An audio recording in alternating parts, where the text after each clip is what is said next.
Hey Art Wizards, Hajra here. Thanks for parking your brushes with me, and today I'm revisiting the powerful metaphors within the Japanese art of Kintsugi, or Kintsukuroi, which means golden joinery or golden repair.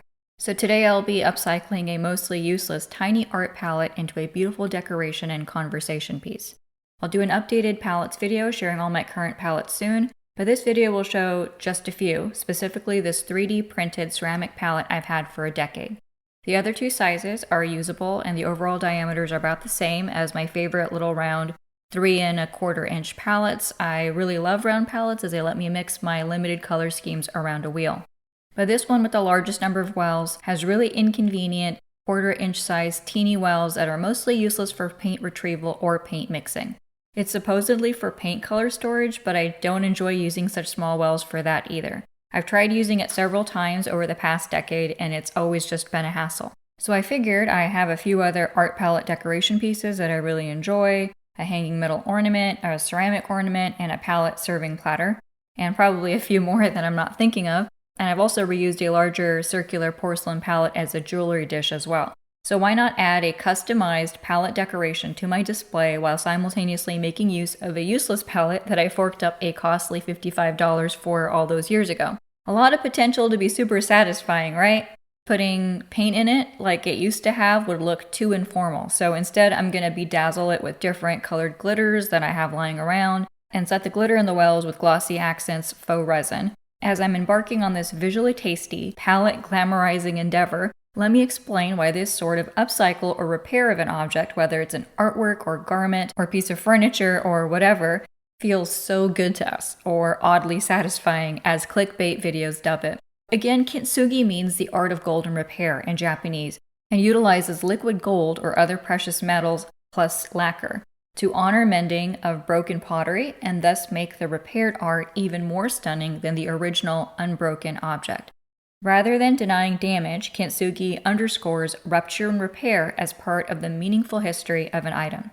This resonates with me as a chronically ill person with hypermobility spectrum disorder that I've dealt with, and having gone through my share of tough times health-wise, career-wise, and personal life-wise, I feel for all of us who are struggling, yet we keep trying to make things better, to make things beautiful. And so Kintsugi is connected to the Japanese philosophy of mushin, or no mind, which is an antidote to negative dwelling and anxiety via concepts of non-attachment and acceptance of an ephemeral fate. And it's also reminiscent of Japanese wabi-sabi, which embraces that finite reality and ephemeral beauty are incomplete, impermanent, and imperfect, as well as the Sufi Din Dunya concept wherein whirling dervishes emulate universal patterns and natural orbits to transcend the flawed mortal world and seek union with the ultimate infinite truth. All these also happen to invoke the anti-anxiety, antidepressant, cognitive growth promoting, transcendent flow state, and being meditatively in the zone as fostered by traditional artists.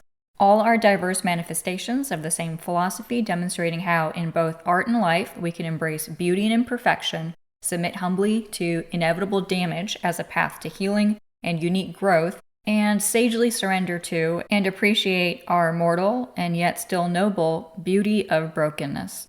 There's a wonderful animated psychology techniques video worth checking out that also uses Kintsugi as a metaphor and succinctly presents rupture and repair therapy after accepting that all deep, longer, healthy human relationships are inevitably mended ones. It posits that rupture is inevitable, but repair is healthy and beautiful, and lists apology, forgiveness, learning, and teaching as 4 pillars that help heal us into elevated and more admirable states. So that's why reuse and repair of damaged objects into something beautiful feels so fulfilling. It's a potent metaphor depicted via material things about how we should also treat our internal selves as works of art in progress, imbibing continuously in golden repair to craft beings even more profound and wonderful despite life's trials, rather than lamenting the inevitable rupture of all things mortal. There are a lot of lovely Kintsugi bowl images online, but I was particularly charmed by this Kintsugi vase by Italian designers Saletti and Marcantonio, after my own, heart. It's an apt manifestation of how a mended heart, or art, can glimmer and bloom more beautifully than the untried, undamaged, and dare I say,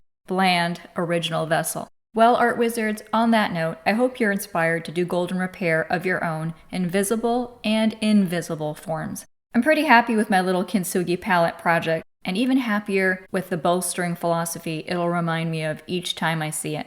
And I hope to do more Kintsugi videos in the future. Subscribe and see my website for all my links on one page, including my upcoming classes and weekly videos. As always, wishing you all epic art adventures.